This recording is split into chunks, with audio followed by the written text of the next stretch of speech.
สวัสดีครับอาจารย์ครับผม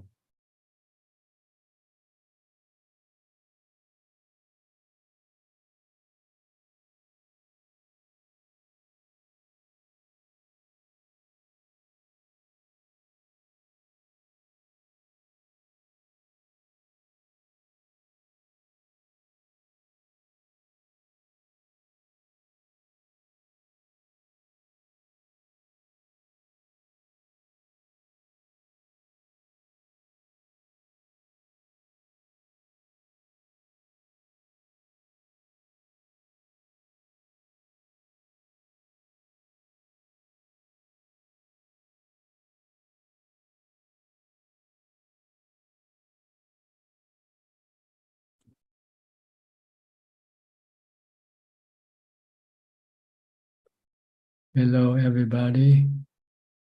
Welcome to another Dhamma meeting where we will discuss the Buddhist practices of charity, morality, and meditation. Everyone who is interested is welcome to join. Our first participant for tonight is the same, Felicia Chan from Malaysia. Felicia.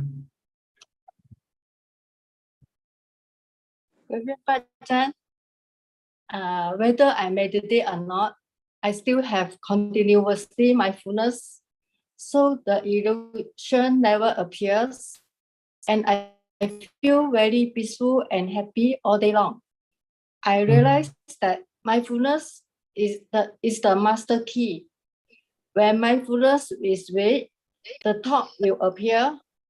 As long as mindfulness is still there, the thoughts will disappear immediately. I can realize that the body and feeling are separate. They are external things. They are not belong to me. I also realize that remain mindful, no reaction, will not affected by pain. Thank you, Prajan. Yes, don't try to look at everything as anicca, dukkha, anatta. Okay. Everything is anicca, dukkha, anatta. Just leave them alone. Okay, don't have any desire or craving for them. Yeah, I remain continuously mindfulness and wisdom practice, just like living in the present. No craving, no desire, no dukkha also. Yes, if you have no craving, there will be no dukkha. Yeah. As soon as you have craving or desire, you will have dukkha. Yeah. Okay, good. Thank you, Prajan. Keep up your practice. Yeah, noted. Sure. Okay. Next, Titima from Bangkok. กราบนมัสการค่ะอาจารย์ Don't have any question ค่ะ Okay, Professor Ken from Biel, Switzerland. Good afternoon, Ajaan. How are you doing? ไม่มีคำถาม ไม่มีคำถาม ภาษาไทย Speak Thai. Good. Nice. Okay. When did you learn? When you were here? Yeah, whenever I was in Thailand, I tried to learn a little bit, but it's very little. Yeah, better than nothing. Yeah. Sometimes I can help you get by. Yeah. Okay, good. Okay, Ajaan. Thank you. Go to Levan in Marin County, right? Marin County, California. Yeah, thank you, Ajaan. No question. I'm still practicing, a little bit struggle, but just keep carry on. Yeah, try to develop as much mindfulness as you can. Because mindfulness is the one that can control your mind, your thoughts, your emotion. Without it, you will have to be at the mercy of your defilement. Mm-hmm. It's hard to be mindful throughout the day. It's easier when I sit down, but I'm working on it. Yeah. Just recite the mantra Bhutto, Bhutto. You cannot do anything else. Just keep reciting Bhutto, Bhutto. Whatever you do, try to rein in your thought. Don't let it go thinking about other things other than what you are doing. Okay. Yeah, thank you. All right. Dr. Alvin from Malaysia. Evening, Ajaan. I haven't got any question tonight. Thanks a lot, Ajaan. Thank you. Okay. Declan, are you still in Thailand? Yes, Ajahn. I'm up north in Isan. Isan, okay. Yeah. I haven't been at the meetings for a long time, but and so maybe my question is totally not a very good question, but anyway, I'll try. It's what would you say is a correct response, okay, for a Buddhist layperson to all the tragedies that's happening in the world? I just saw a clip on the newsreel about 3,000 Catholic priests walking through New York for peace, you know, and trying to stop. Not picking sides, you know, not this is right, there, right, just for peace and stop all the bloodshed. So I understand the emotional mind. I understand duality, you know, no self, no other. This is, you know, this, I understand that about, but is there a right desire for to stop peace? You know, you just mentioned right desire to stop the war, for peace, I should say. Well, it's always good to have peace and no war. And if we can stop it, that's good.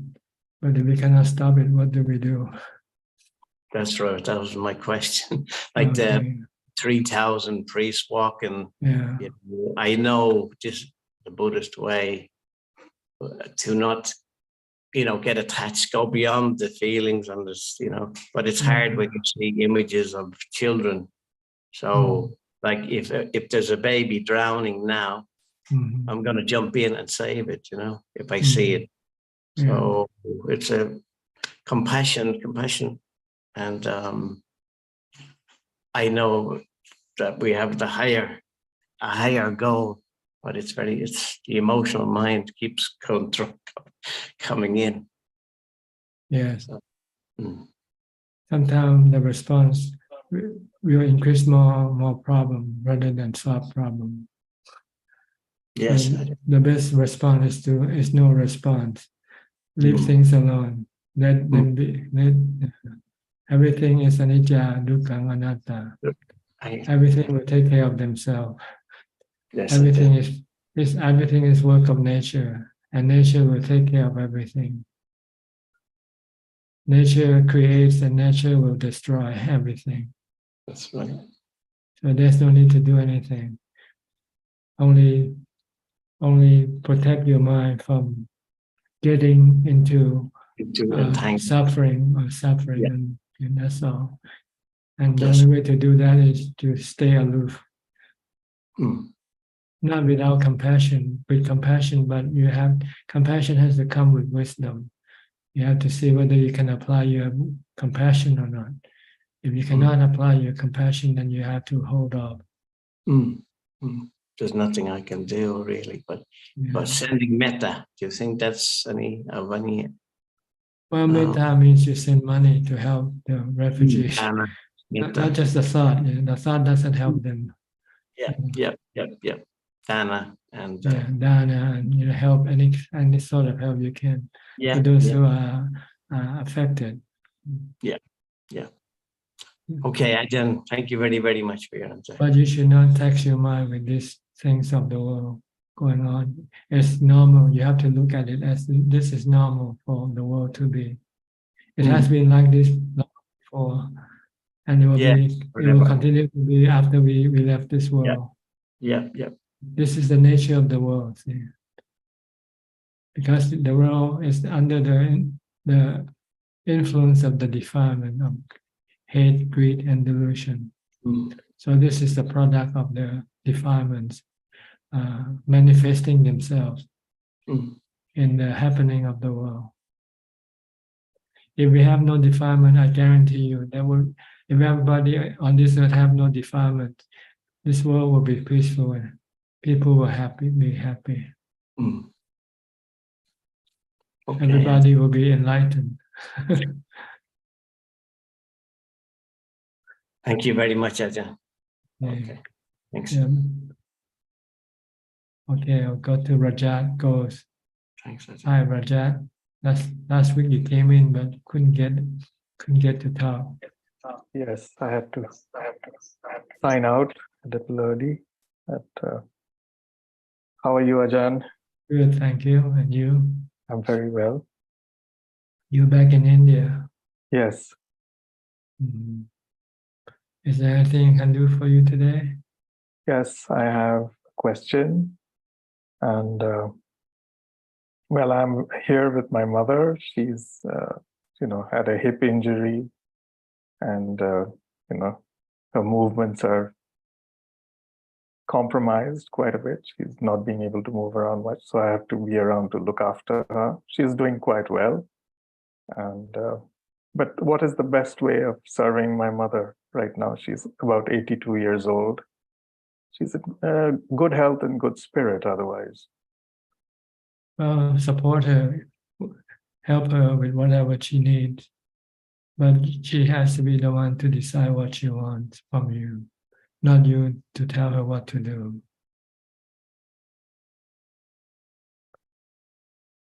Yes. Sometimes we impose our will on other people, which is not right.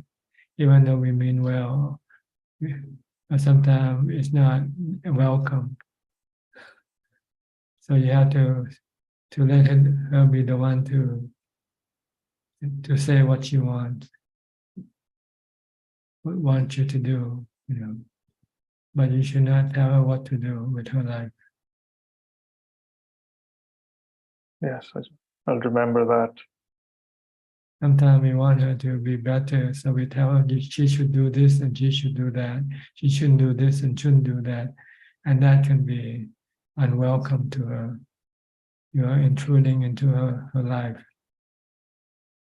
So you don't want to do that. You want to be supportive. Act like a servant. Don't become a master. Okay. Okay. May I ask one more question? Sure. That's to do with practice.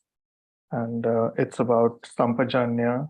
And I was reading your book, and towards the end, you mentioned that with Sampajanya, and I've also read in the Satipatthana Sutta, where it is the Buddha has taught that with Sampajanya you can attain enlightenment in a span of 7 years, and even with lesser and less time, as he mentions.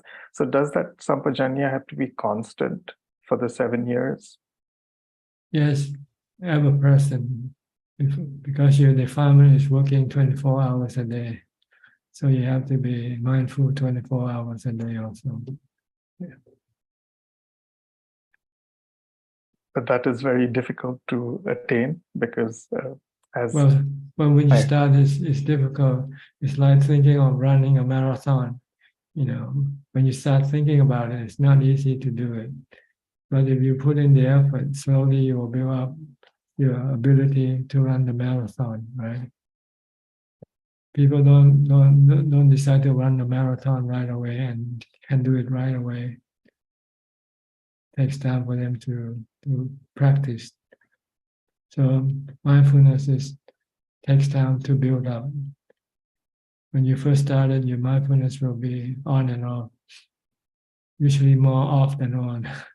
Yeah. But as you try, as you persist, your mindfulness will become more on than off, and eventually it will always be on all the time. Yes. Thank you. So just don't be discouraged by the thought that it's difficult. Like I think Mao Zedong said one time that a trip of 1,000 miles start with one step. The first step, just take the first step and then go on the second step and third step. Keep on walking. Eventually you can make the 1,000-mile trip if you don't stop walking. Okay.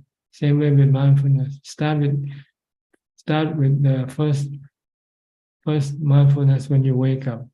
As soon as you wake up, start mindfulness. Be aware of your body. Watch your body movement. Or you can recite a mantra and you're like Bhutto, Bhutto. Try to restrain your mind from thinking about other things when you don't need to think about. And just focus on the present. Keep the mind in the present by watching your body activity or recite a mantra. The problem is we don't do it. That's all. If we start doing it, then you move forward. You have more mindfulness as you advance in your practice. Okay, try it. If you don't do it, you won't be able to do it. If you start doing it, eventually you'll be able to do it. Okay. In the morning when you get up, you don't have to think, you don't have to communicate with other people. Just try to stop your thoughts and just do what you have to do with your body. Wash your body, clean your body or whatever. And keep your mind silent. Just keep watching. No thoughts. You speak. All right? Yes, Ajahn. Okay.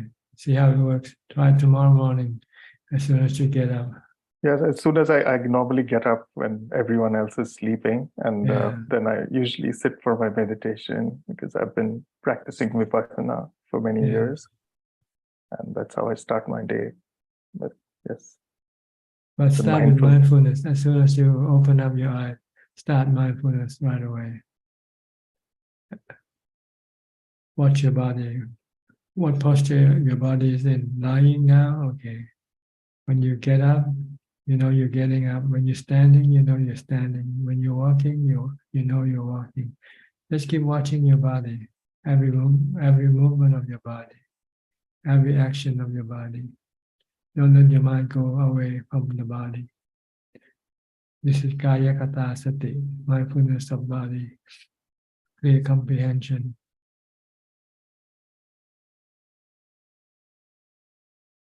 Okay, let's try it. See how it works for you. Yes, Ajahn. All right. We go to Singapore. Coxing. Greeting Ajahn, just to update you, I've just completed a 3-day retreat at Palila Temple under Ajahn Kayano. And on Monday, I also have offer dana to the bhikkhus from Palila on Pindapat. No questions at the moment. Okay. We go to Dubai, Aparajita.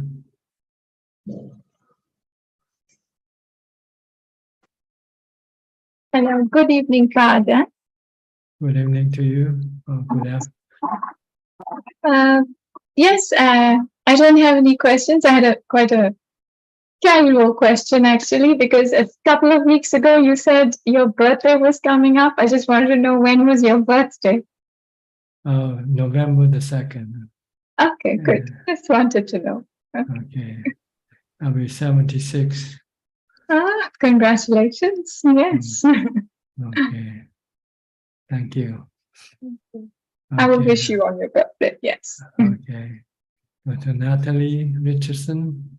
Natalie, welcome to our room. This is your first time, I think. You have to unmute your microphone. It's usually on your left-hand corner. Hello. Okay.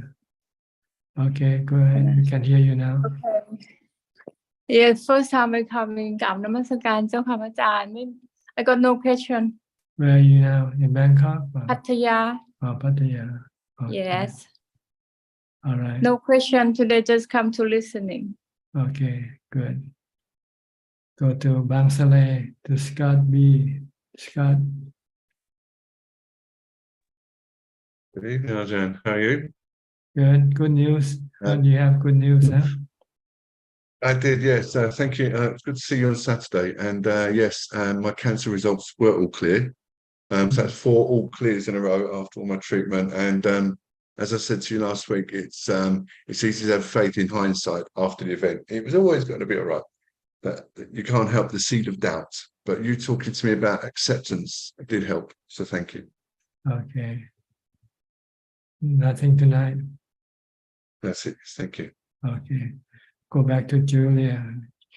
She turned off the light at first, so I thought you didn't want to come in. Hi, Julia from Colorado.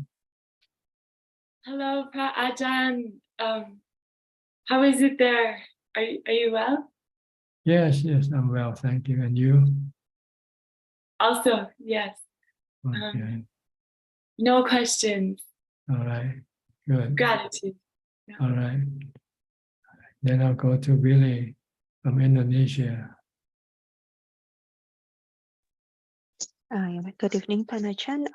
Today I would like to ask, I feel that after practicing for quite some time, it's like if there are times whereby I have to engage with people or maybe engage in more conversation, I feel that the mind easily get exhausted. It's like after sometimes I feel like I want to go back for meditation because I feel quite, just tired.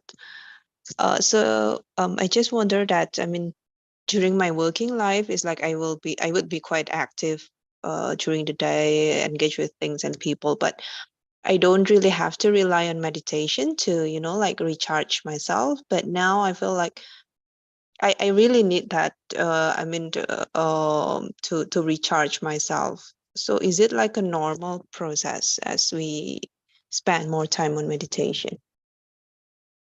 Well, when you practice, you have to rest your mind. When you do contemplation, after a while your mind can get tired. So you stop your contemplation and do meditation instead to rest your mind. So you need to rest the mind.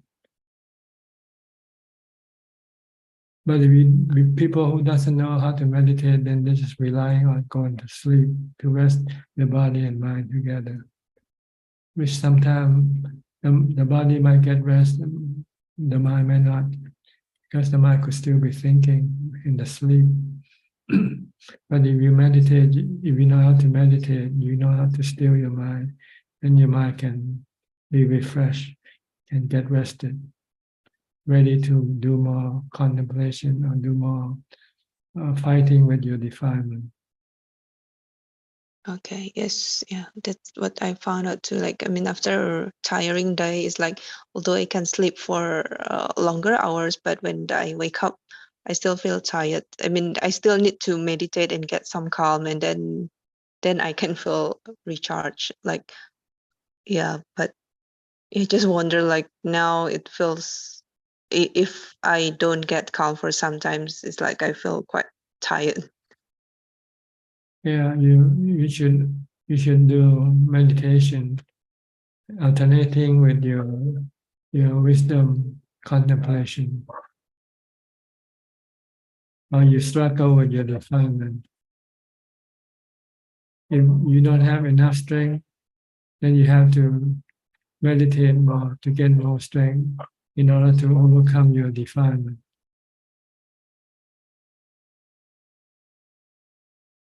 Okay. Okay, Dhanajan. Okay, All right. thank you very much. Sao Paulo, Alfredo.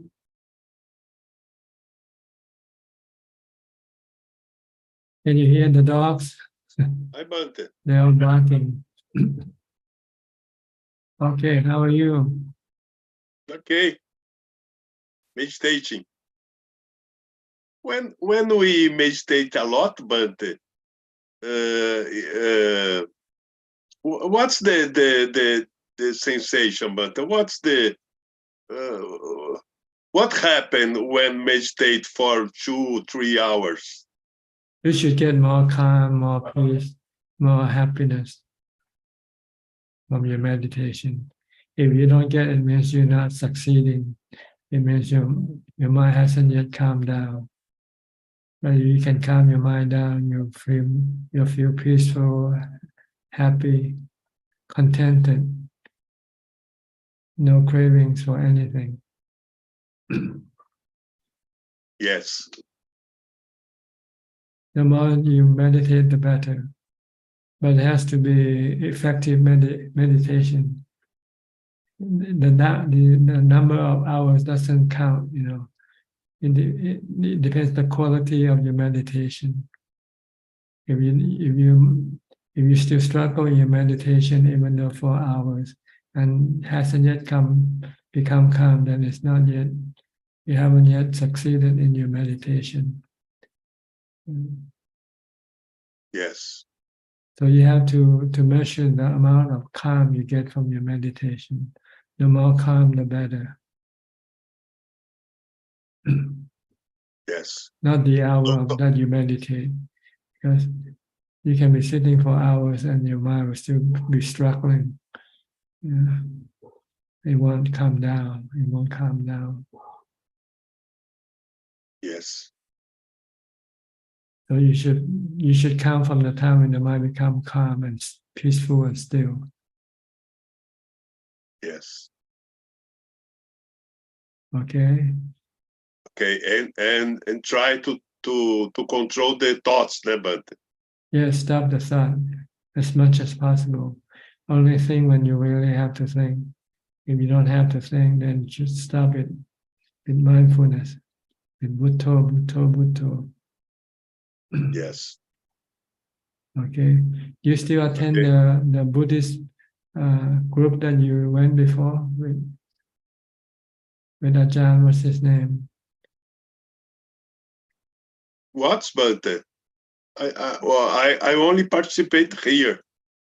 Yeah, not the any other group. No. Mm. I lost. I was in one other teacher. I lost here. I lost him.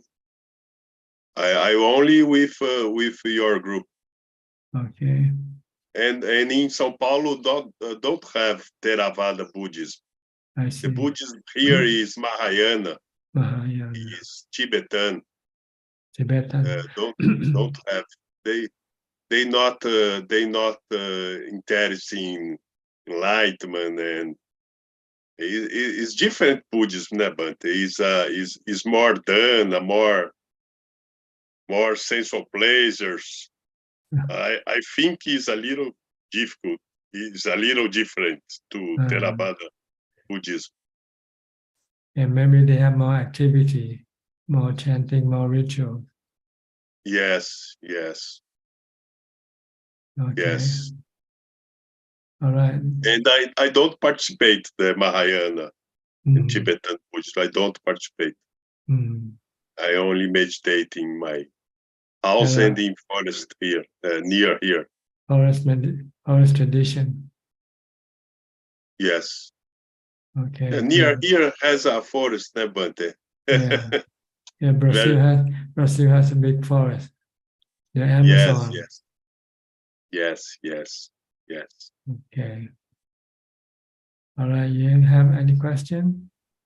No, it's good. Okay. Good talking to you. Yeah. We'll go to Philip now. Philip from Malaysia. Good, Ajaan. Wish you well and happy. I don't have any questions. Glad to be listening in tonight. Okay. Indira and Piao from Toronto.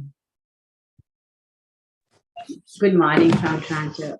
Ajaan, Ajaan. Good morning to you. How are you? Good, thank you. Always nice to see you on Tuesday mornings. And thank you so much for sharing your wisdom with us every day. We keep practicing the way you said, has made a big difference in both of our practice. So thank you so much. Good. You're welcome. Happy to hear that. You I have agree. any That's question? good. Any comment? 76 to 2nd of November. Yes, Yes. 76 years. 76. 1947. I was born in 1947. Oh, we're getting old now. Part of having a body. But you've done so much. Yes. And you've touched so many lives all over the world and helped so many people. So thank you so much. So much merit to you. Happy to be of service. Yes, you have made use of your both body and mind, and so to maximum. So amazing, to see someone like you. So inspiring. To be honest with you, Ajaan, it has made a huge difference in our practice. So I think most of us we get old and we sick and die, but we never make use of maximum use of our body and mind. But I guess you have done, and so inspiring. No guessing. You just have a long way to go, but you're trying. You still have time to do it. Yeah. Trying. Yes. Trying hard. Small baby steps. But there are obstacles always. Defilement, usually in defilement is your obstacle. Yes. And you keep saying, I think it's you keep going one step. You just told today or two, don't stop, like keep going. Like I think Buddha called this Aradha Virya, Patangata. When you start something, you just keep doing somehow. Until you finish. Yeah. Don't stop until you finish. Yeah. So you go. Hopefully, we are heading that direction. But I guess the technique is also important. I guess, but sometimes we get lost in different translations and different teachers, and somehow eventually we'll find our path by trial and error. And when you found it, for sure it's working for you. So it inspires us very much to see someone like you every Tuesday. It gives us so much courage and inspiration to walk the path. And it can be done.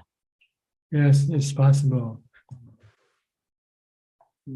Thank you. Thank you so much, Ajaan. And may you have a very happy, peaceful, and wonderful birthday. Bhante, I have a question about Sampajanya. I think it came up. So Sampajanya alone is, you have to combine Atapi Sampajano Satima, even Satipatthana. Every formula, we start with Atapi Sampajano, that's in the effort, mindfulness, and alertness. All three kind of circle around right mindfulness. So you can just take one section out, but they all three working together for your right mindfulness. Yes, you have to be alert and you have to be doing your mindfulness. Mindfulness is just a word. You have to put into practice.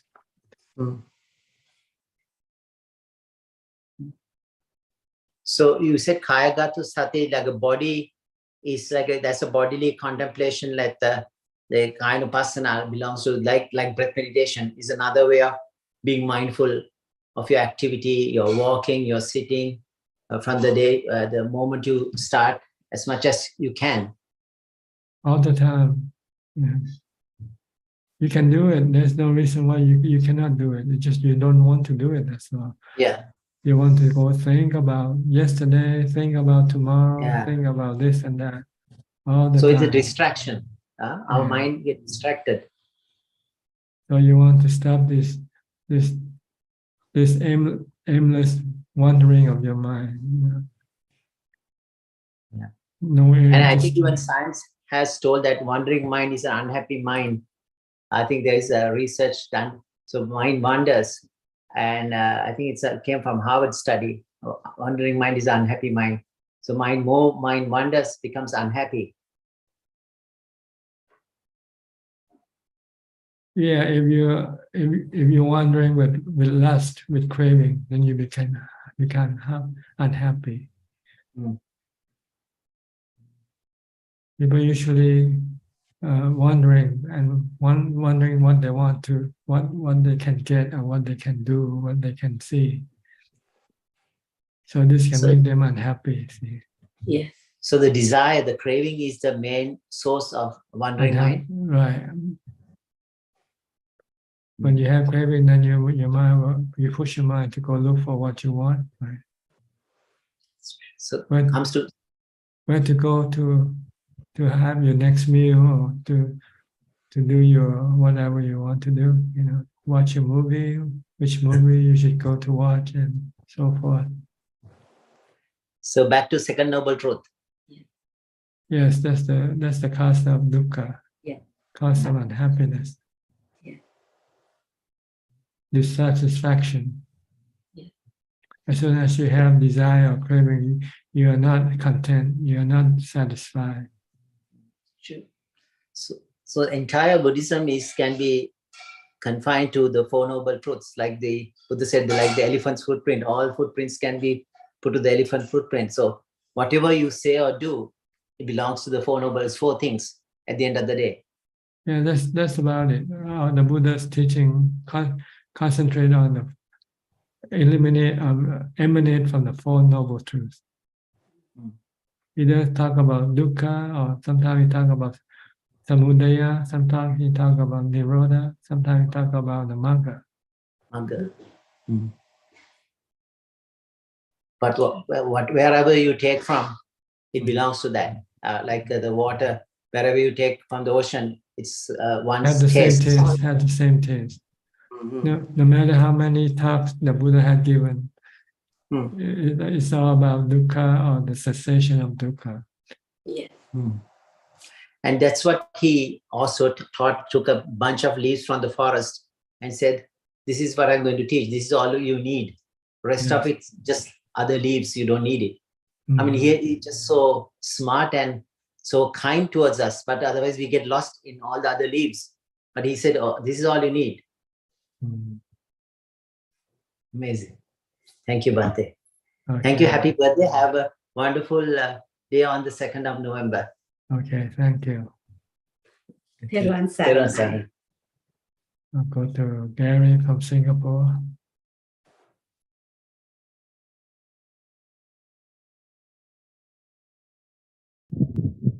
Good evening, Ajaan. Happy birthday in advance. Okay. Yeah. I just want to ask a very maybe not so simple question, but how do we actually help someone who's there's a lot of dukkha, a lot of suffering, due to like some past unhappy memory? Can we actually help them? Well, you can only teach them, tell them what to do, but first of all, they must be willing to listen to you first. If they don't want to listen to you, then you cannot do anything about it. If they seek for your help, then you can help them. If they don't seek for your help, then there's nothing you can do. Yeah, but yeah, sometimes yes, but sometimes we are in the middle of the reach. Sometimes they are quite worked up. We are unable to like so-called give them any good advice. They may not want to listen to us. So there's very little we can do. Just give them the Four Noble Truths. If they understand the Four Noble Truths, then they can solve their problem. Yeah. Okay. Thank you, Ajaan, for the advice. Thank you. Thank you so much. Okay. Nigel, are you here? Where are you from, Singapore or Hong Kong? Yes, I'm from Hong Kong actually. Okay. Yeah. So today I would like to talk about my practice. Now I follow your instruction, which is to recite Buddha in my mind, and I use this as my main karma. So in my daily life, I will recite Buddha, and at the same time, I will observe the jumping of my mind. So, like when I'm chanting Buddha, Buddha, and sometimes my mind will be away. Then I'm aware of this anicca nature of the mind, and which at the same time, while I am reciting Buddha to increase my samadhi, I'm also practicing the mindfulness of the mind by observing the jumping of the mind. And when I have to walk to somewhere or to leave home, I will, besides chanting Buddha, Buddha in my mind, I will also observe the walking, the walking, the body walking, and observe the anicca nature of the body. And when I come back home and it's time for me to do sit meditation, then I will first chant Buddha, Buddha to peace my mind, and then I will start to contemplate the mind and body as anicca, dukkha, and anatta. So, I will. How do I contemplate the body? I will first, for anicca, the part of anicca, I will contemplate that this body is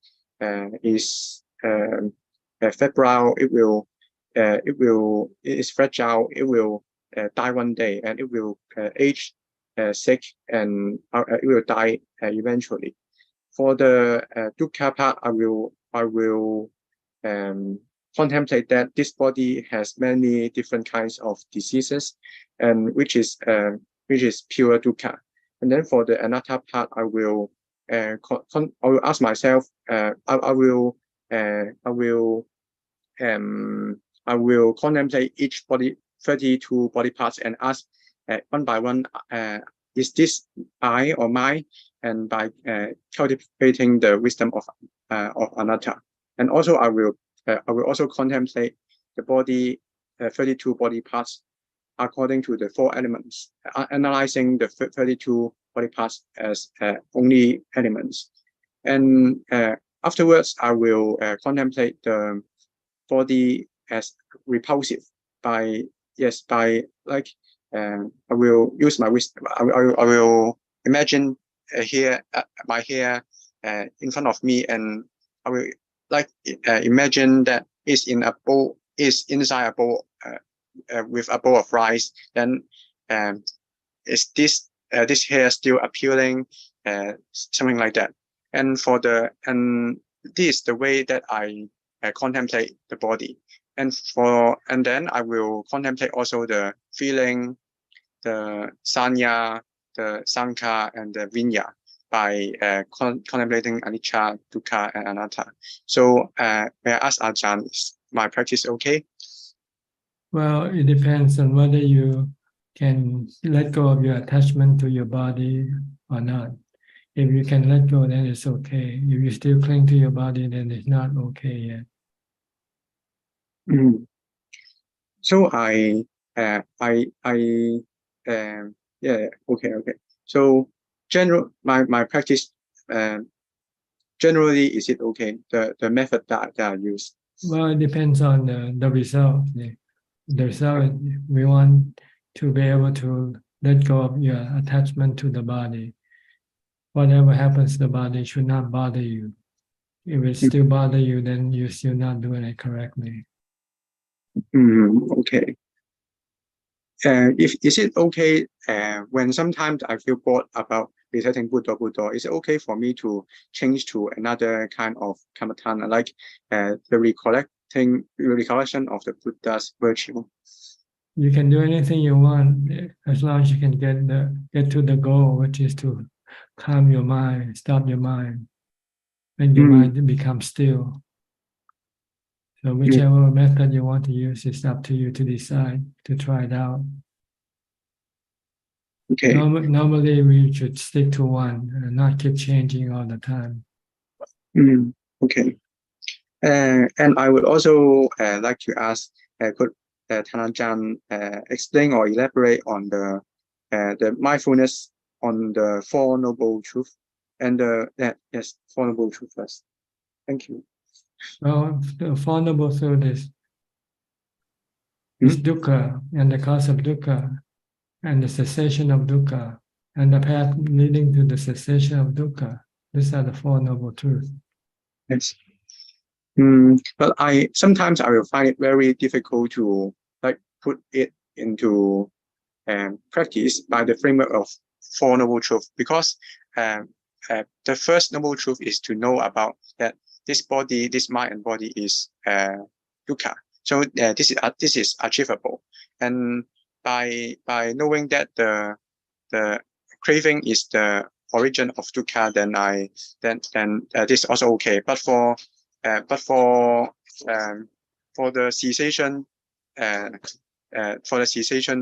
Suchart is nibbana, so is not possible for us to experience. And while for the Eightfold Path, then we have to aware of each Eightfold Path. Then I think it's somehow confusing and complicated. If it's confusing, then don't worry about it now. Just do mindfulness first. Do mindfulness and meditation first. Okay. You're just reaching too far from where you are now. So you should start with mindfulness and meditation to calm your mind first. Don't worry about wisdom contemplation. Your mind is not ready yet for wisdom and contemplation. So try to develop mindfulness and jhana first. Sit and meditate and get your mind to jhana first. Then your mind will be ready to contemplate on the Four Noble Truths. Okay. Okay. So now I will ask for on behalf of my Dharma friend. So this friend, she has gone to some temples and has made offering for around 10 times. And although someone has told her the whole process, but every time she will feel very scared or unease. So sometimes she will want to grasp this chance to ask some Ajaan's questions about Dharma or about Dharma. But although she has enough time and chances, she is unable to ask the Ajaan, and another person will help her to ask, but she is not able to concentrate and listen. And after going there, she will feel very uncomfortable, and his emotion will experience breakdown for a few days. She wants to go, but she would like to ask Ajaan if there's any suggestion or how to improve this problem. I don't know. She has to find out herself the answer. Okay. I cannot. So she has to find out herself. Yes, that's the best way. Okay. So and then she would like to ask. This morning she has tried to recite Buddha, but something happens. When she recites, the whole process is very calm, but it is as if but this chanting process, this meditation process is as if used as a tool to evade from the pressure from the life. And after chanting Buddha, then she will be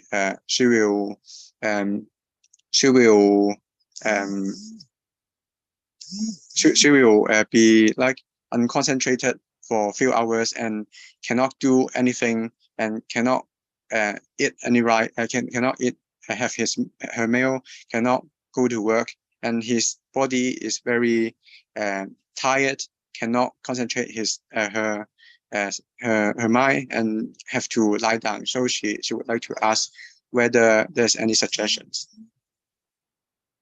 What to suggest? Yes, what any suggestion? I don't know. I don't know what to suggest. Okay. Okay.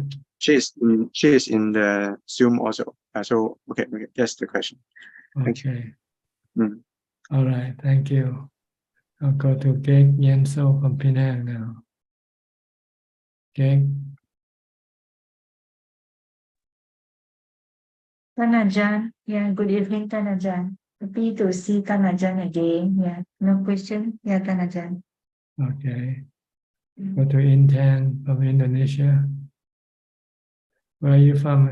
Jakarta? Yes, Ajaan. Good evening, Ajaan. I have no question, Ajaan. Okay. I'll go to Amanda. Amanda, where are you from? Amanda? Can you unmute your microphone? Okay. Hello, I'm from Hong Kong. From Hong Kong. Yes. A friend of Nigel? Yes. He helped me to translate in English.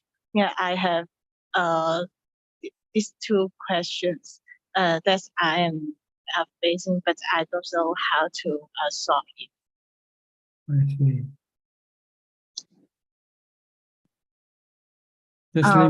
Just leave it alone. If you cannot solve the question, then just leave it alone. Don't worry about it.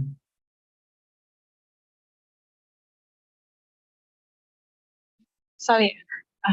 Just pretend as if there's no question to solve. Okay. If you don't know how to solve it, then just pretend. Yes. Because I try to recite Buddha, but after that I feel very uncomfortable. Because I feel super tired and cannot do anything after that. I cannot go to work or go to do anything. I just need to lay down for a few hours. Okay, don't do Bhutto then. You're not ready for Bhutto. So Bhutto is not ready for you, so you don't do it. Okay, maybe watching a movie will be better for you. Watching a movie, you might feel better. Or watch some YouTube or something. Maybe meditation is not right for you yet. So you have to find some other means of solving your problem. Okay? Thank you. All right. Meditation is not for everybody, Not everybody can meditate. So if you cannot meditate, then okay, don't worry about it. Try something else. Some people go to amusement park, some people go to a movie, some people go to a restaurant to eat. So find the right method of dealing with your problem, okay? Okay.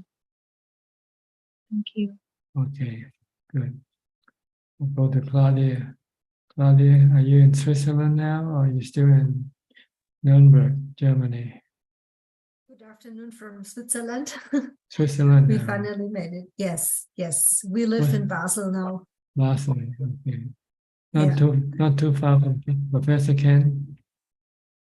Not too far, no. No. Yeah, so far, of course, we are pretty exhausted, but I was looking so much forward to participate this afternoon on this Zoom meeting because I really missed it very much. So I'm glad to be here today. So now you know how to do your teaching, your work like before. Or you have new currently, work. Currently I don't work, so I want to do a break for about 3 months. And then I want to look for a job for about 20 hours per week and in social work if possible. So I would like to continue social work, but not 35 hours as I did before, only 20 hours. And I'm looking forward to a more peaceful life here. Okay, good. Hope you find peace and happiness. Yeah, it's very calm where we live. It's in a big city, but we live in a very quiet area. And I realized that I already calmed down because I gave up a lot of activities. It was hard to give them up, but I feel good also without those activities, so social activities. And I'm looking forward to translate more, to meditate more. Yeah, that's the way to make you happy and peaceful is to meditate. Yeah. Okay, good. Yeah. Is that all? Yeah, no questions for now. Okay. Hope to see you again next week. Okay. I'll go to Riona from Surabaya. Are you from Surabaya?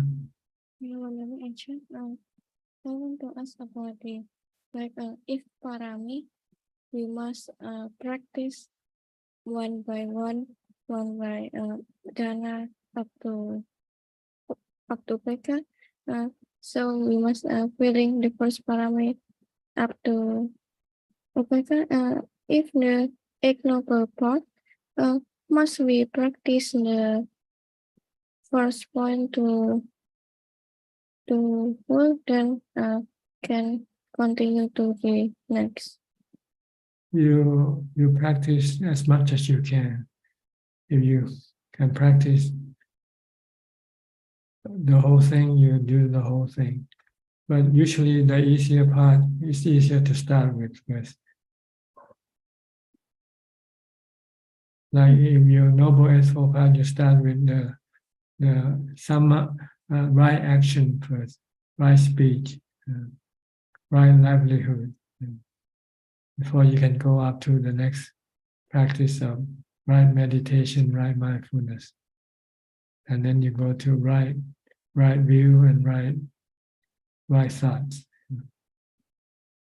But if you can do all of them, then there's nothing to prevent you from doing it. It's up to you. It depends on how much you can do or what you can do. But the goal is to be able to practice all of them, to do all of them.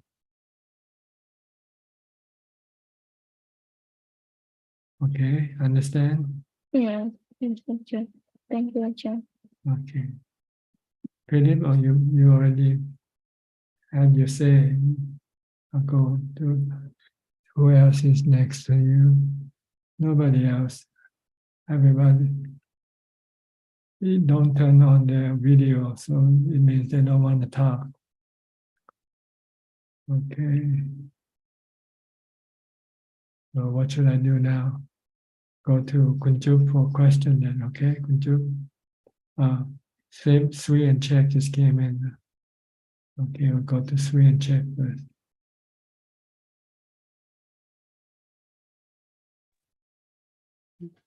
Hello, Tan Ajahn. Hi, how are you? Good? Good. Yeah, good. Okay. Go ahead. Yeah. Tan Ajahn, if I meditate and either like focus on the breath or Buddha, and then got this very pleasant feelings, so we have to continue doing that, right? Until it goes away. Because the goal is to become still, to still the mind, to empty the mind. Because whatever happens will eventually disappear, right? And if you enjoy them when they disappear, you can become sad. So you don't want to have anything to do with anything that appears, right? While you meditate, just acknowledge them and then just continue on with your work of meditating until your mind becomes still, peaceful, and empty. And then try to stay in that state for as long as possible by using mindfulness. Okay. Yeah, I've been at this like stage, but maybe it takes times to get over that feeling. Would that be a process like for everyone's, like will be different? Just ignore, when you meditate, ignore anything that appears in your meditation. And concentrate on your meditation until your mind becomes still, peaceful, and empty, and happy. Okay. That's where you want to go to, because that's where your mind is best, is contented. Your mind doesn't need anything, doesn't want anything. Okay.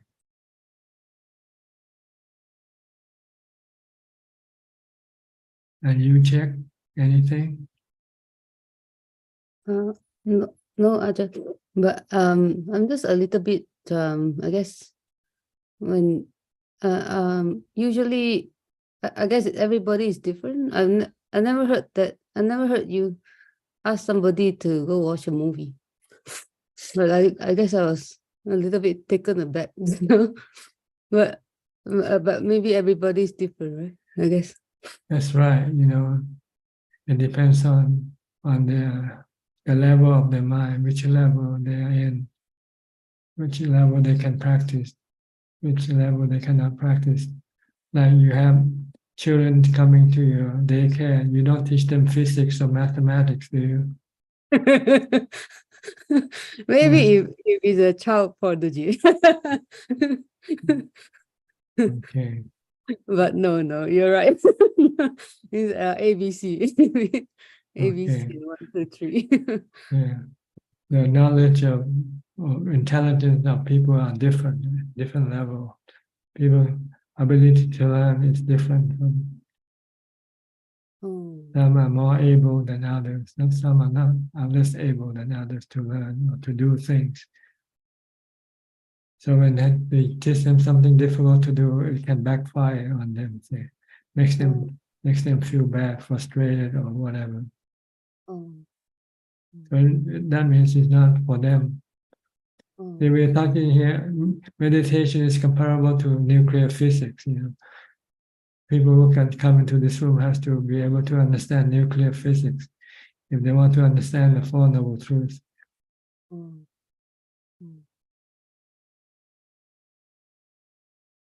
So sometimes it is oh, you still go back to the like even if we know like movie is a sensual pleasure, but it's actually helps them to I guess take away from their current problem, like just a distraction.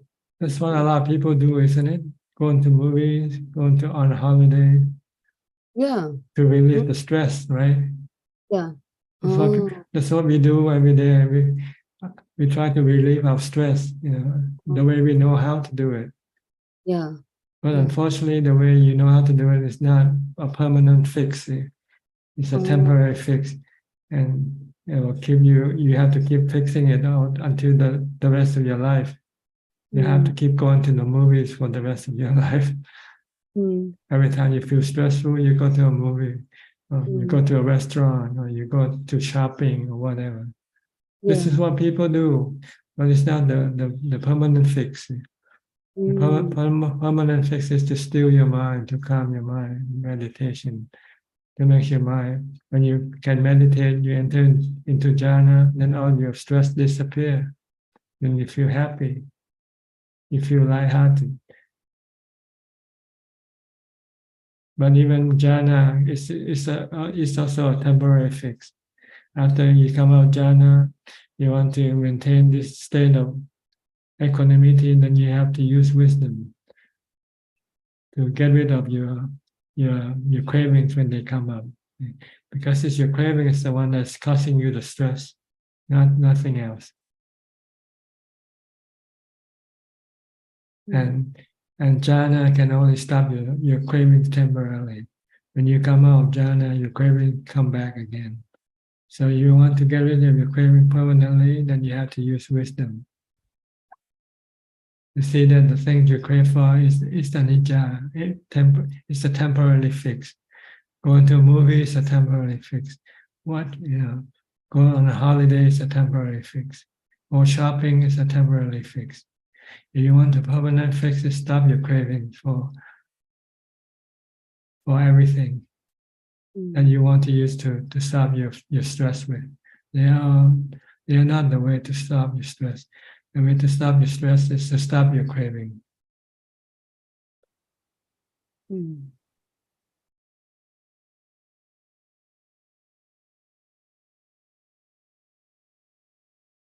Okay. Yes, thank you. Thank you. Ajaan, since we have time, can I ask one more question? Yeah, you can ask anything you want. Just now you mentioned that if I contemplate something, I couldn't get answer. So I just ignore it because eventually those anatta, anicca will take care of it. So is it just like leave it? Like sometimes like when we contemplate, I couldn't get answer, I just leave it like this. Yeah, did you do anything with World War II? Did you do anything with World War I? You didn't do anything, right? They come and go, right? Yes. So it will be the same way the war that's going on right now. They'll stop themselves. They'll stop eventually. Nothing lasts forever. Everything is anicca. So you don't have to do anything. You don't have to ask them to stop. They'll stop after they get tired of fighting. They'll stop. Right now they're still strong. They have the strength. So let them fight. Fight until they have no strength. Then they'll stop fighting.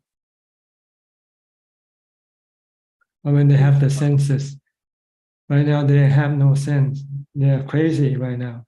If you fight, it means you are crazy. And it's difficult to talk to people who is crazy to have sanity. So you just have to leave them alone. Let the insanity tell them whatever they want to do until they eventually run out of steam. Then they'll stop.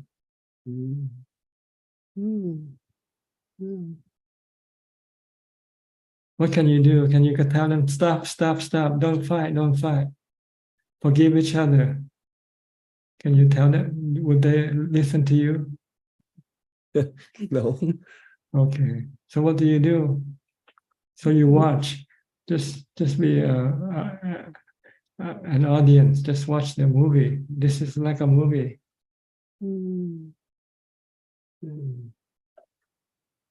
Then you don't get stressful with whatever was going on. You become stressful because you want to do something about it, and you cannot do anything about it. So you become stressful. Okay. So if you know you cannot do anything about it, then stop. Then you don't have any stress. Stop your desire to do something about it.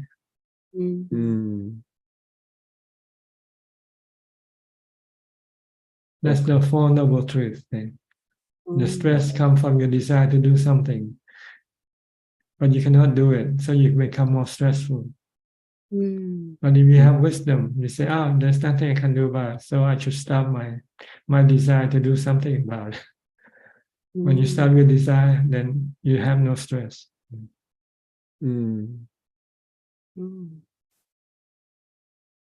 This is the Four Noble Truths. Because what you're trying to stop doing, you cannot stop anyway, right? Can you stop the war now that's going on right now? Can you stop the killing? Okay. But you are stressful because you want it to stop, right? But you cannot stop it. If you don't want to be stressful, then just leave it alone. What can you do?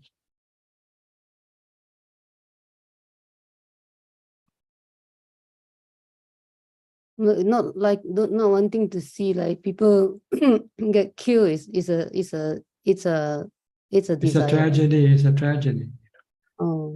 But this is the way it is. This is the way the anicca, dukkha, anatta works. Everything is anicca, rise and cease, born and die. We're all gonna die one day. So what's the difference? Seeing other people dying, we are gonna die ourselves also. Yeah.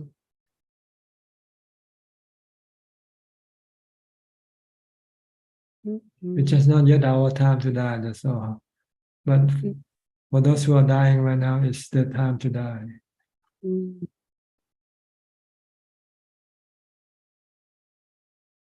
It sounds cold, sound cool, heartless, but this is the fact, right? It's the fact of life. This is the truth of suffering, birth, aging, sickness, and death. And it's stressful, it's because we don't want these things to happen. But once you're born, you cannot stop the process of aging, sickness, and death. If you don't want to have this process, then you have to stop birth, that's all. When there's no birth, then there's no aging, sickness, and death. And to stop birth, you have to stop cravings. The reason why you're born here because you have sensual pleasure, craving for sensual pleasure. So you need to have a body with eyes, ears, nose, tongue, and body, so you can then acquire or come into contact with the sensual objects. So if you have no sensual pleasure, cravings, then you don't have to have a body. Then you don't have to take birth. When you have no birth, you have no aging, sickness, and death. So we are all to blame for our suffering. Every one of us here. We are the one who caused our birth. Yeah. So we have to pay the price of aging, sickness, and death. Because no one to blame but ourselves. Yeah, blame ourselves. All of us. If we don't born, then there won't be any problem, right? When we are born, we have craving for this and that. So we go after things, then we start fighting for the same thing, right?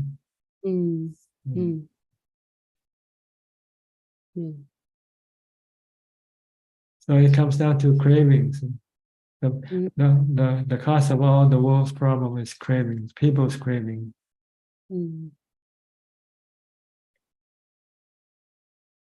My job is to stop my own craving. And that's right. Stop your own craving first. Once you know how to stop, then you tell other people how to do it if they want to learn from you. But if you don't want to stop the craving, then there's nothing you can do about it. That's why the Buddha, when he first became enlightened, he was not very happy to share this information with other people, because he see that everybody is merely crave for something all the time, and it would be impossible to teach them. But then after he's had some more time to think, then he started to be able to classify people into different categories. There are some people who have lots of craving, and there are some people who have less craving, who have the desire to stop their craving, but don't know how to do it. So he went to teach those people who wants to stop their cravings.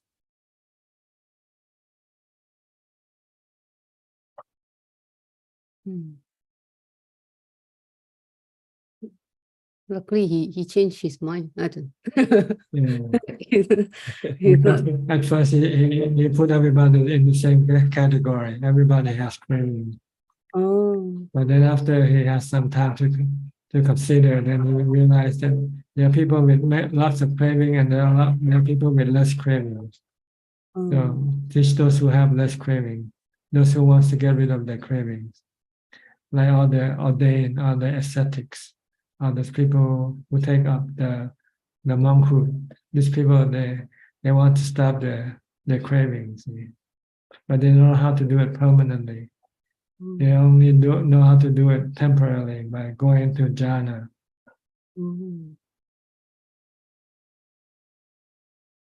So then he went to teach these people that besides jhana, you have to develop wisdom. You have to understand the Four Noble Truths. You have to understand the three characteristics of existence. Then you'll be able to stop your cravings permanently. Once he said that, those people who are already seeking for the path, they understand right away. They can become enlightened right away. Because they already have jhana. What they don't have is the Four Noble Truths. They don't understand how they become stressful. And the Buddha said the cause of your stress is because of your craving. Stop your craving, then you will have no stress.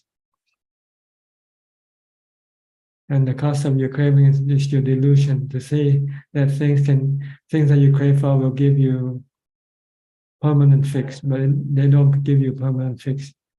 They in fact can become the cause of more stress, because when you lose what you use to fix you with, then you become more stressful. Right?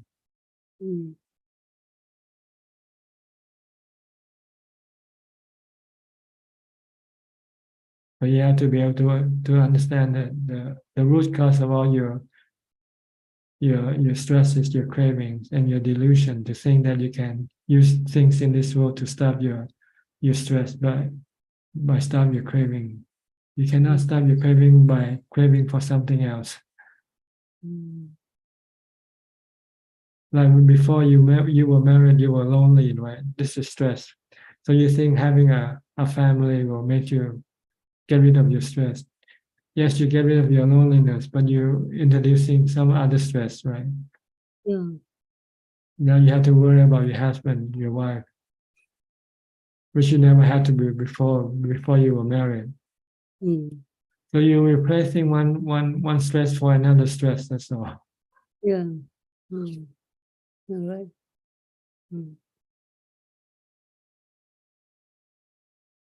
So you must not replace one stress with another. You have to stop your craving, that's all.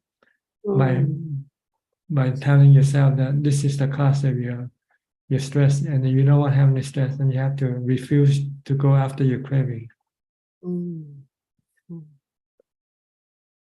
If your mind is stronger than your craving, then you can stop. If your mind is weaker than your craving, then you succumb to your craving. Yeah. So I've been replacing one craving One with stress for another. another stress. Okay. That's a good example. Switching from single to married, and then from one stress of loneliness to stress of married life is a good example. Like this is switch. I thought that you will switch from one stress to another stress. That's all. Yeah. Okay. I think Ryan is waiting. Okay. Thank you. Go to Ryan. Ryan, your turn, from Singapore.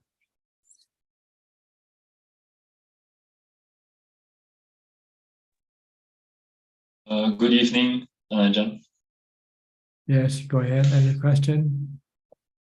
Not much of a question, but I was just contemplating what you were just talking about, and I just have a comment that it really seems that there is really no flood like cravings. Like the whole world is just completely overwhelmed by this flood, or maybe it can also be termed as fire, like the fire sermon. Like the whole world is burning from craving, and we talk so much about climate change and global warming these days, but I think that the real fire is within my heart, or everyone's hearts, which is this fire of craving. That's so right. To overcome that is really the biggest miracle. Sadhu Ajaan. The only way to overcome this craving is to use the Noble Eightfold Path. Practice the Noble Eightfold Path. Then you can stop your cravings. One thing came to mind, Ajaan. I have some good fortune that I hope to be able to see you next month, just about 2 days after your birthday. So I think that will be a Saturday, and you will be giving a talk outside your kuti at 2:30 p.m. Yes, at 2 p.m. until 3 p.m. And after 3 p.m. I can answer question if anybody have any question, either in Thai or in English. So you can talk to me after at 3 p.m. after 3 p.m. Okay, Ajaan. In the morning, it's just the Pindapat, is that right? Yeah, in the morning and it'll be in the winter. But on weekdays, I'll be eating in the dining hall. You can come and see me if you happen to be in the monastery on weekdays. I'll be eating. I'll be able to talk to people, meet people at the dining hall around 9 a.m. But on weekend, I'll be meeting people at my kuti at 2 p.m. to 3:30, 3:45. Okay. Thank you, Ajaan. If I don't die before that, I hope to see you then. Okay, good. We'll go to Caris. Caris, where are you from?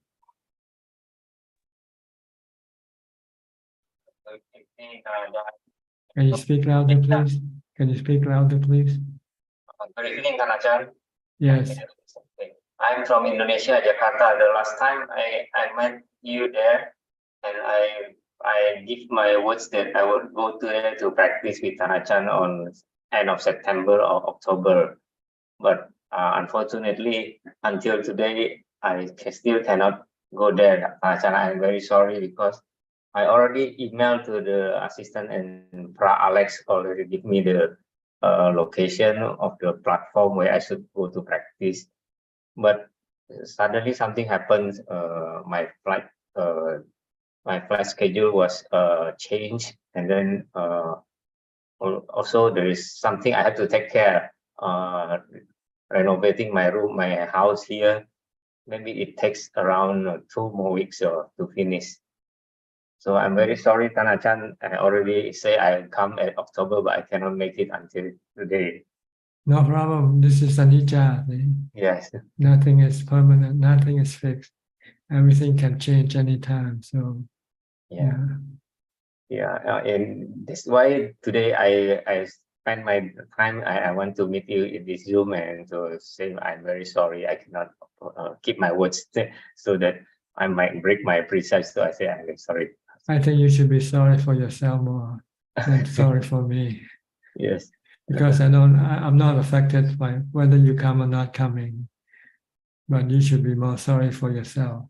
Yes. Make sure that you try to keep your word if you can next time. Yes.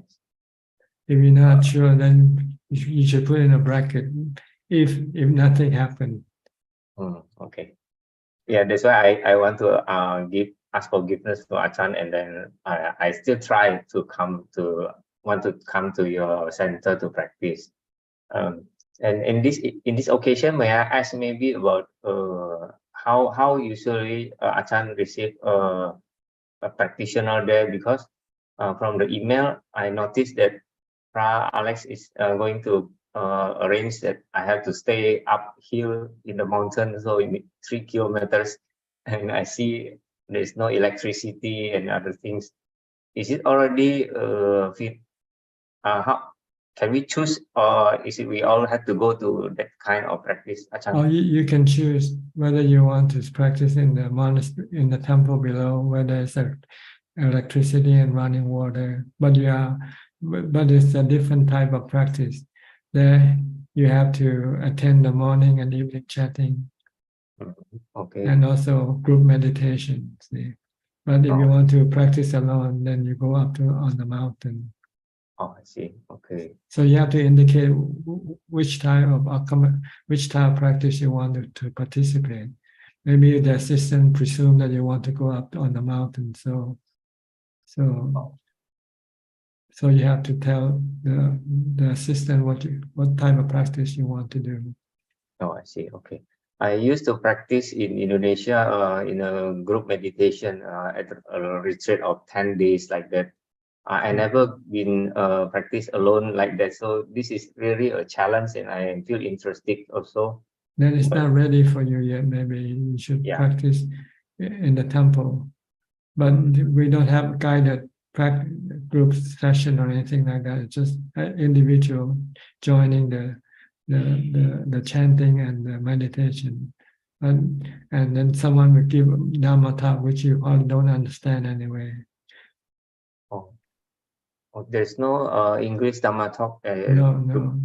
Just you have to rely on English books that you might be able to access through your internet. Oh, I see. Okay, if it is a practice at the monastery like that, you mean if I go and practice alone up hills, that means it's just there's no teacher, no teaching. Just you have just concentrate only on practice. Okay. If I made some problem, maybe I should consult with Ajaan, maybe. Then you can see me at the appropriate time. Depends on which day.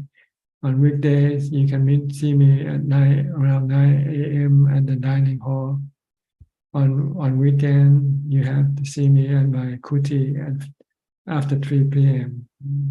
Okay, and if I join like that, is it also I also join Ajaan's arms round in the morning like that to the city or not? It's up to you. You can join. You don't have to. It's not mandatory. I see. Okay. Okay. I think I have cleared my minds, and if I have made up my mind and decided the time, I will contact again Ajaan, Alex. Thank you, Okay, Ajaan. no problem. Don't worry about it, okay? If you cannot make it, it's okay. Okay. Thank you, Ajaan. Okay, all right. I think now we can go to Kunjuk for more questions from email and Facebook. Yes, we have altogether currently 10 questions right now.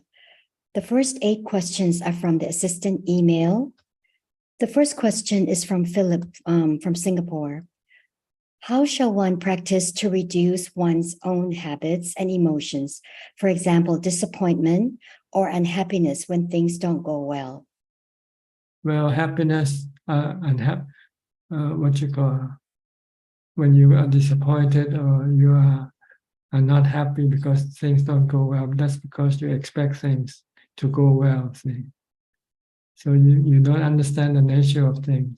Things in this world is not something you can always rely on to go according to plan. Just like just now, someone make reservation to come and stay and then cannot come and stay. So if you want to reduce your disappointment or unhappiness, then you have to reduce your expectation. You have to understand that the world is constantly changing all the time. So you cannot really rely on anything or expect anything to go according to plan. The next question from Philip. How shall one practice to recognize the cause of our own sufferings and live at peace? Well, the cause of our suffering is our own cravings, our desire, our expectation, our want. We want this and want that.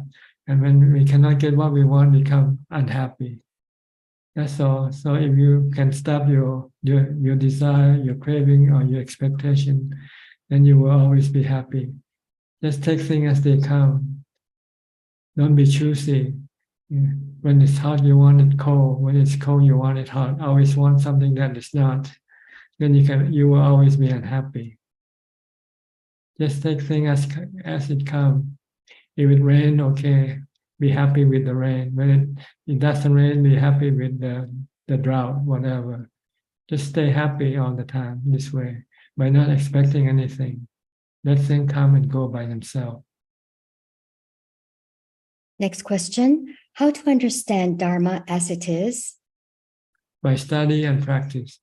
You have to study and then apply what you study in your practice. Then you understand the Dhamma. The next 5 questions are from Savi from Sri Lanka.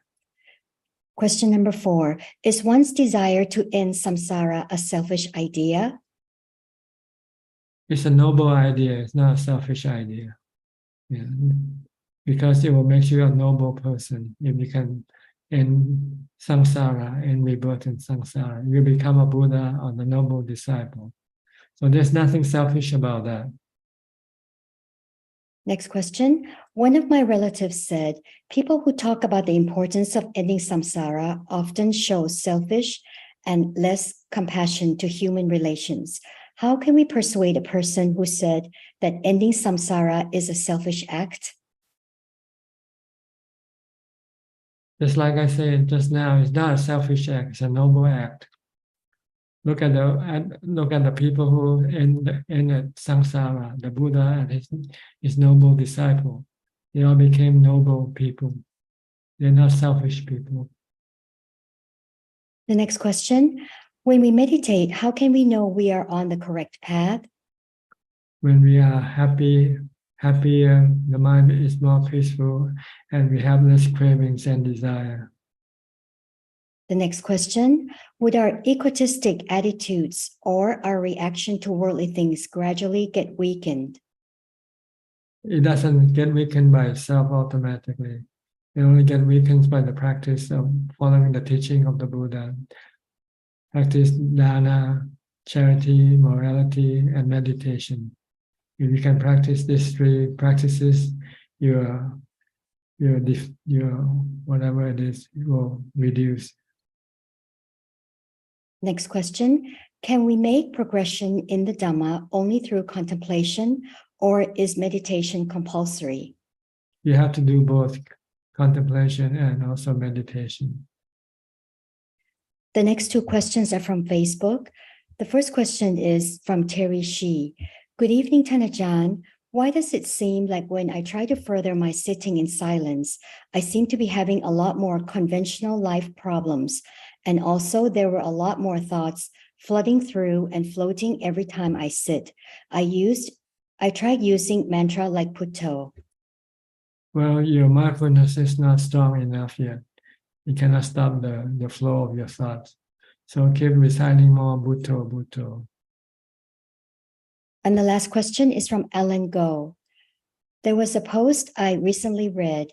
He is a longtime meditation practitioner and had commented that he suddenly lapsed into a dreamlike condition, feeling confused, fearful, and uncertain of what to do and where to turn to.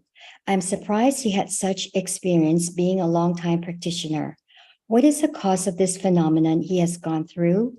I believe he had not practiced properly and had not developed satipatthana. It's a lapse of mindfulness. When you have no mindfulness, and this is how the mind will become. So try to bring back mindfulness by reciting the mantra Bhutto, Bhutto, Bhutto. That is all, Ka. All right. And anybody else who just came in? Normally Sulan will come in at this time, but she's not. So we'll let other people who wants to ask more questions. If anybody wants to ask more questions, please raise your hand. Okay, Indira.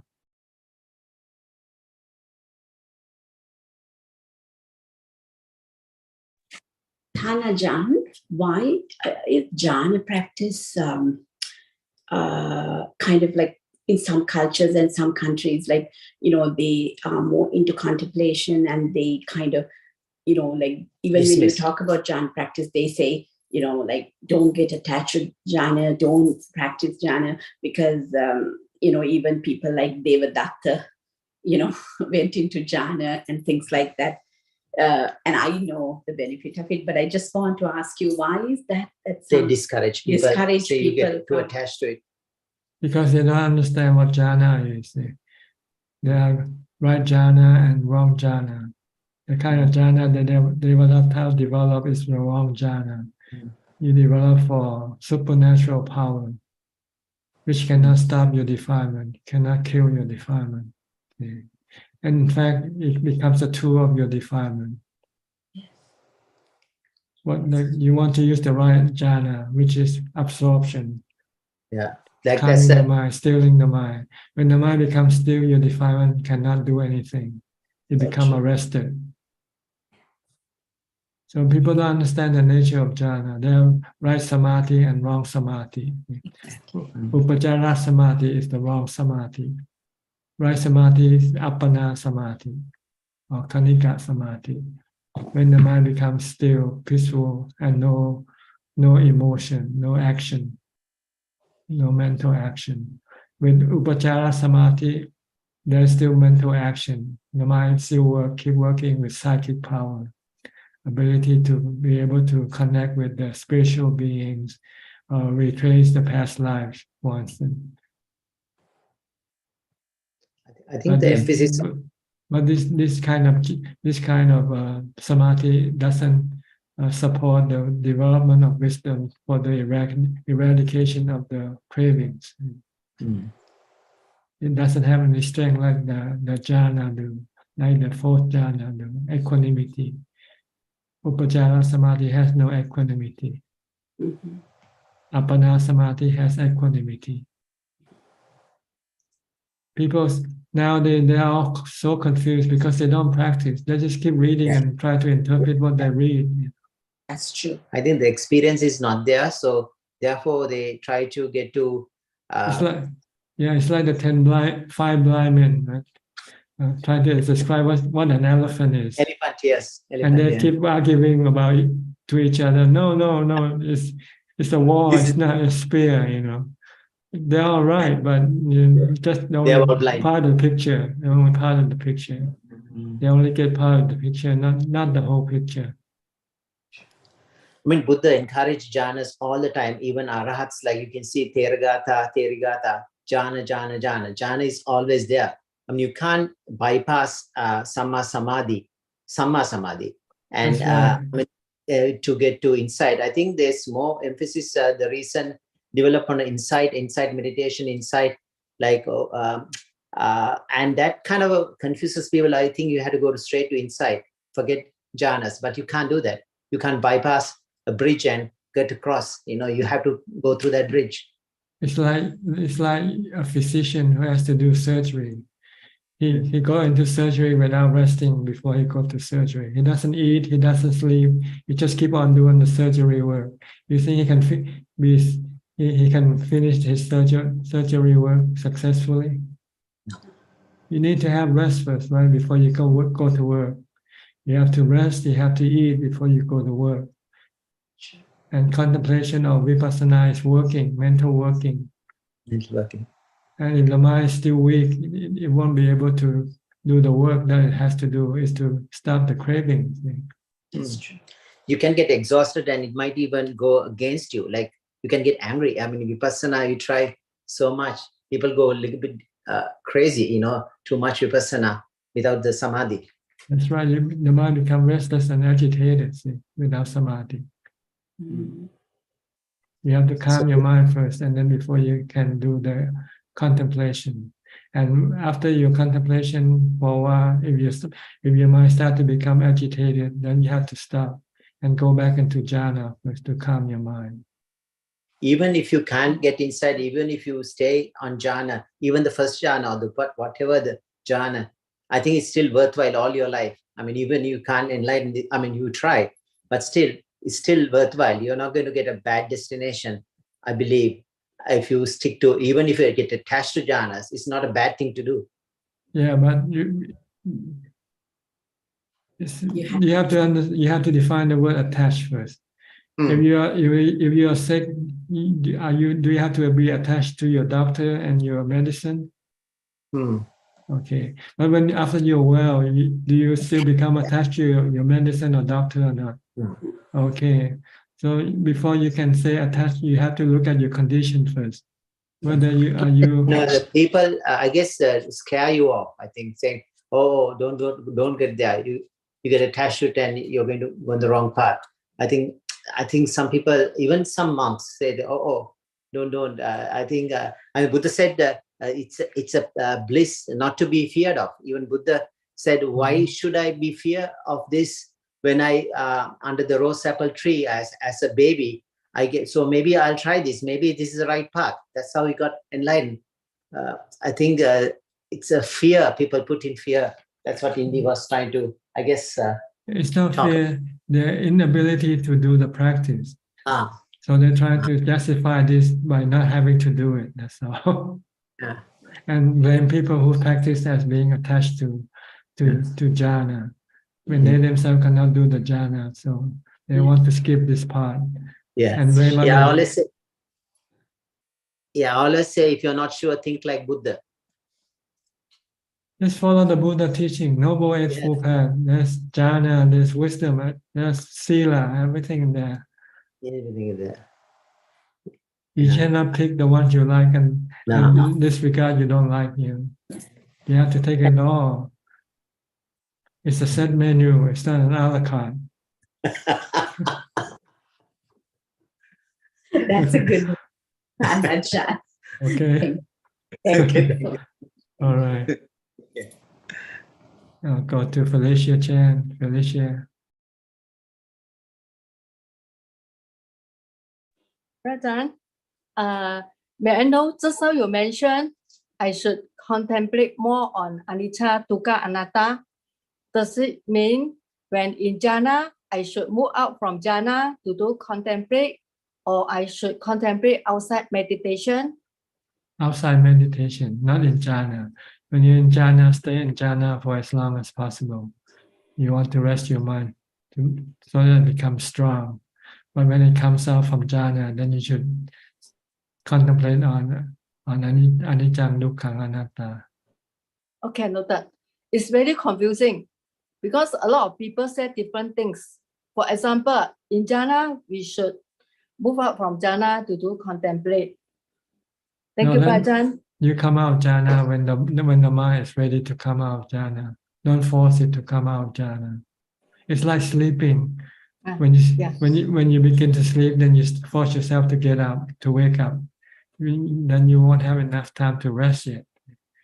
So when you sleep, you don't want to disturb your sleep.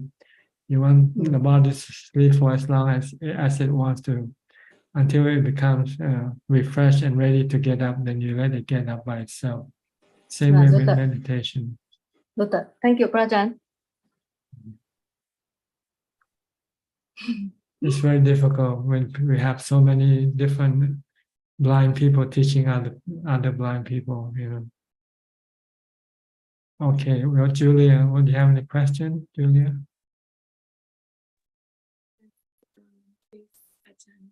Speak louder, cannot hear you. Okay. My mind is active from listening to the other questions. So a few questions that are maybe separate, not totally related. The two questions about concentration, doesn't it depend on if one is cultivating the Lokiya or Lokuttara Chan? Yes, concentration is considered to be Lokiya. It still cannot, it still has to revolve in samsara. Lokuttara is the development inside of wisdom. This is Lokuttara. This will get you outside of samsara. But before you need Lokiya to support your practice of Lokuttara. You need the practice. You need the practice of morality and meditation to support your practice of wisdom. You cannot practice wisdom alone without morality or meditation or concentration, because your wisdom can be what you call, can't think of the word, can be corrupted. You can think in the wrong way, thinking of killing yourself. Sometimes you think this body is anicca, so why live? Why waste your time living? Might as well killing your body. And this is corrupted wisdom. Yeah. But if you have morality, then you know that you cannot kill anybody, not even yourself. Okay, I know. And then the other thing is, so I know the main purpose is to get free from physical and mental suffering. and that is the sort of it gets to the root, like the cure. But also, the worldly questions. If one can come to a world conflict from a place of non-attachment, I kept thinking, if I can do medicine, can I go offer medicine? If I live in a country where I can speak the truth, can I speak the truth? Help a little bit. If I know journalism or research, then I can meditate, but also share facts and research and journalism. No? Or like, if there are dissidents and they're doing artwork, I could share the artwork or something. Or if a person escapes across the border and is still alive, I could put them, in my place, or right? I mean, if one can do it from the place of a little bit mental freedom, right? No? You can do anything you want. Nobody's stopping you. Okay. Yeah. But it's just the consequence of your action. What kind of consequence do you want from your action? You still want to reborn, or you don't want to reborn anymore? So that's a different goal in life. For those who doesn't want to be reborn, then they keep concentrating on eliminating all types of cravings.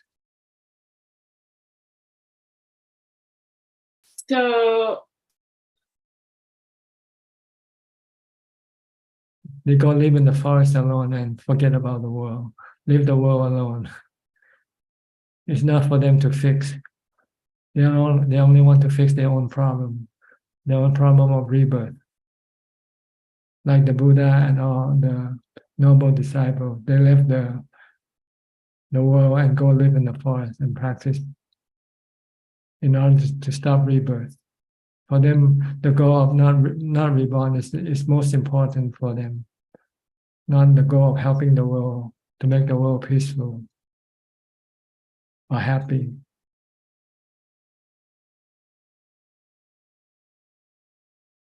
The only way to make the world truly happy is to teach everybody to stop their cravings. See? So, yeah. So can one go to, touch Nibbana, come back, touch Nibbana, come back, touch Nibbana, come back? As long as you're still alive, the Buddha, when he was alive, he was in Nibbana already. His mind is in Nibbana, but his body is still in this world. But once his body died, then he won't come back to this world anymore, because he has no rebirth to come back to. Okay. Is it appropriate to share with our friends if they ask? Share what? How to clean the chitta, open purify the mind. Yeah. If you know how, then you can teach them. But if you don't know how, then you should refer to somebody who knows better. Okay. Because it might be like the blind leading the blind. Yeah. Okay. So if you don't know how to purify your mind yet, then you're not in the position to teach other people how to purify the mind. Okay. You should refer to somebody else who already purified the mind, which is the Buddha and his noble disciple. Okay. And by the noble disciple, does Ajaan mean only Arya monastic sangha? I mean Arahant disciple. It doesn't matter whether he is a monk or he is a layman, doesn't matter. As long as he is enlightened. Okay. Okay. He or she is enlightened. Cool. Okay. Okay. All right. Good. But how do you find them? How do you know that they are enlightened? That's another question. Oh, is there a good answer? I don't know. Normally, you have to wait for them to die, and the bone turn into relics. Then you know that that person was an arahant. Yeah. Otherwise, if he's still living, you don't know. Unless you study with that person and you became enlightened from his teaching, then you can say, yeah, he must be enlightened, or else he couldn't teach me to become enlightened. Okay. Okay. But simply believing is not enough, because it could be wrong, right? Believe in something that might not be true. You have to prove it. If you believe this person is an enlightened person, then study that person teaching and see whether you can become enlightened by that teaching or not. If you could, then you could probably assume that that person is enlightened.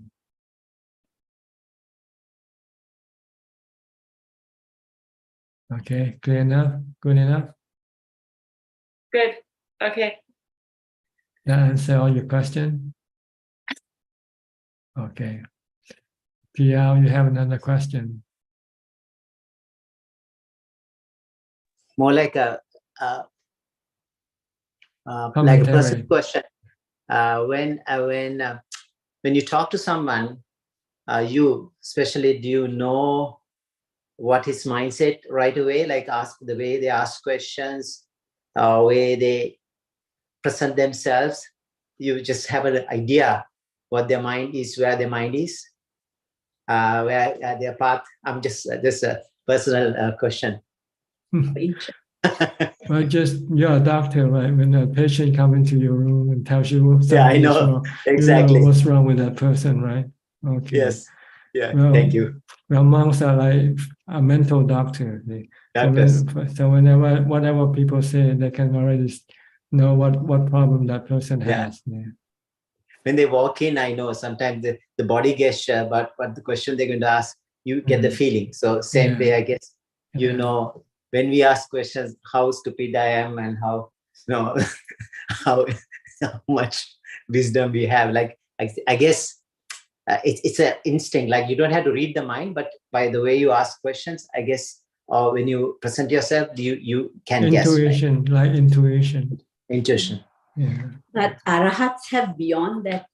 They can read people's mind. Some arahant do, some don't. Ajaan, yeah. There are 4 types of arahant. Yes. One has no special power, and then one has ability to recollect past life. One has the psychic power, and the 4th one has the ability to teach people. So there are 4 different types of arahant. Yes. Plain arahant like vanilla, ice cream. But the basic, basic one. No basic specialty. Other arahant might add some toppings, make it sundae. like the family doctor, then there's a heart specialist, there's a lung specialist. That's right. Just the being a doctor is that's a basic. Arahant are doctors, or a mental doctor. Mental doctor. It's amazing. Wow. Thank you. Okay. We have just a few more minutes left, about 8 minutes. Anybody would like to ask any more questions? Karis, you raise your hand. Karis? Yes, Ajaan. Just now, listen to your talk, so I want to ask if, like I already practiced so long and haven't achieved any apana samadhi. So there is a desire to practice harder to attain apana samadhi. Is this also a craving? Because no, this is not considered craving. This is called inspiration. Inspiration. Chanta Viriya. The 4 Itibhaya. Chanta Viriya Citta Vimamsa. Like yesterday, I promise, I make a wish I want to go there, but because of this condition that I cannot make it, it also creates like some remorse inside, the feeling Because unhappy like that. you lack the what you call truthfulness in yourself. You're lying to yourself and you're cheating yourself by not following through what you intended to do. Have no satya. You have atithan. Atithan means intention, but you lack the satya to follow through your intention. So before you make any intention or resolution, you must be sure that you can follow through with it. If not, then don't make the resolution because you'll be lying to yourself. If you make a resolution, then you have to stick with that resolution. Unless you're not really able, beyond your ability. But if you can do it, you should do it. Noted, Satya Ajahn. Adhithan. Satya Yes. Adhithan. I still have time. Thank you, Ajahn. Okay, Kok Seng from Singapore. Yeah, Ajahn, like to ask about my craving. Like sometimes after lunch, I would either drink plain water or and then sometimes I'll think, oh, maybe have a cup of coffee because coffee tastes better than plain water. But on the other hand, then the other side of my mind say, hey, this is craving. So there is a bit of struggle already. But I know that drinking of coffee is a kind of craving. But sometimes the mind will also tell myself that, oh, why be so hard on yourself? Just a cup of coffee only. Why make life so difficult for yourself and so on? So maybe Prajan, can you advise me how should I teach my mind so that this so-called little craving for coffee, I will be able to tame it, and so that I do not have to struggle whether to have plain water or a cup of coffee.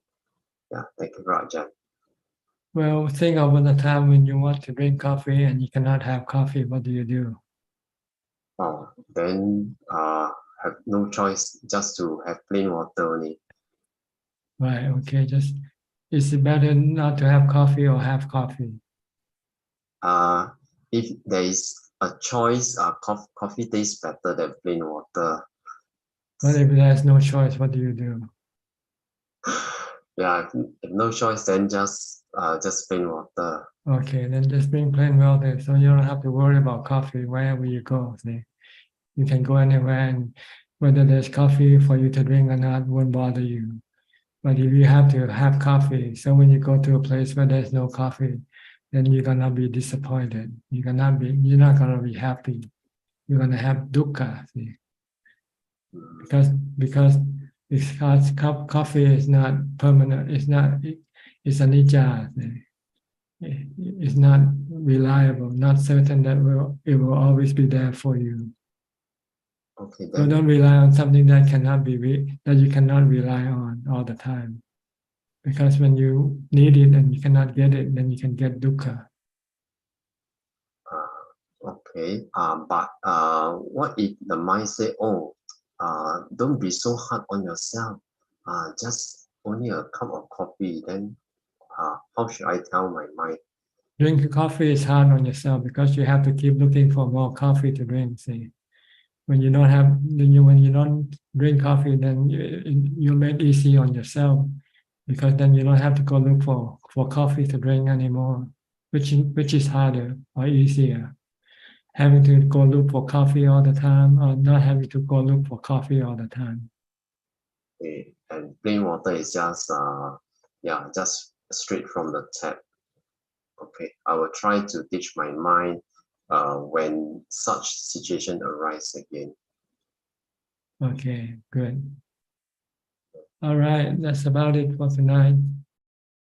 I think. Thank you for your participation. I hope this meeting is beneficial to you and can help you push you to advance in your practice. In the meantime, please stay safe, stay mindful, and be happy and keep on practicing. And if all goes well, I'll see you all at the same time next week. Thank you and goodbye. Thank you, Thank you, Ajahn. Thank you, Ajahn. everyone. Thank you, Yeah, Ajahn. Thank you, Ajahn. Thank you, Ajahn. Good night, everyone. Good night, Ron. Good night, Min. Bye bye.